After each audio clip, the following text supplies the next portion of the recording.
মেয়েটি তার স্বামীর কেনা পাজামাটা পরেছিল। সে আসলে স্বামীকে সারপ্রাইজ দিতে চেয়েছিল, কিন্তু জানতো না যে তার স্বামী বন্ধু বান্ধবদেরকে নিয়ে বাসায় এসেছে।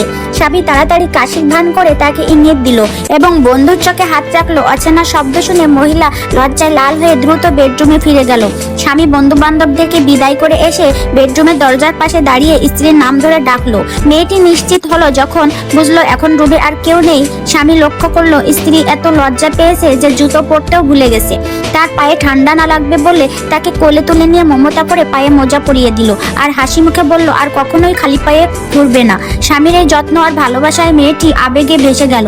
কিছুদিন পর ছেলেটির মা জানতে পারলো যে তার ছেলে বিয়ে করেছে। তিনি সঙ্গে সঙ্গে তাদের বাড়িতে এসে হাজির হলেন, কিন্তু তিনি সেই বউকে চিনতে না পেরে বরং তাকে গৃহ পরিচালিকা ভেবে নিলেন। মেয়েটি ভয় পেলেন, যদি শাশুড়ি জানে সে তার প্রত্যাশা মতন নয় তাহলে হয়তো মেনে নিবেন না। তাই সে কাজের মেয়ে সেজে ড্রয়িং রুম থেকে সরে গেল। কিছুক্ষণ পরে ছেলে ফিরে এলো। মা উচ্ছ্বাসিত হয়ে বললেন, আমি তোমার স্ত্রীকে এখনই দেখতে চাই। তখনই মেয়েটি ড্রয়িং রুমে ঢুকলো আর স্বামী হাসি মুখে বলল, এই হচ্ছে আমার স্ত্রী। মেয়েটি এতটা নার্ভাস হয়ে পড়েছিল যে তার হাত থেকে গ্লাস পড়ে ভেঙে গেল।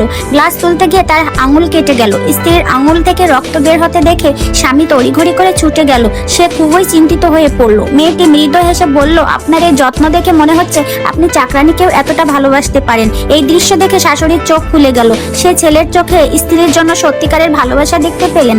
তিনি হাসি মুখে বললেন, তুমি যাকে ভালোবাসো আমিও তাকেই মেনে নিলাম। তারপর তিনি তার বৌমাকে $1 মিলিয়ন সমমূল্যের জেড ব্রেসলেট উপহার দিলেন। মেয়েটি এত দামি উপহার নিতে রাজি হলেন না, কিন্তু স্বামীর জোরাজোরিতে শেষ পর্যন্ত সেটা গ্রহণ করলেন। তারপর শাশুড়ি তাকে নিয়ে গেলেন মলে। তারপর বললেন, আজ তোমার জন্য আমি সব বিলাসবহুল জিনিস কিনবো। এমন শাশুড়ি আর স্বামীর জন্য একটা লাইক হয়ে যাক।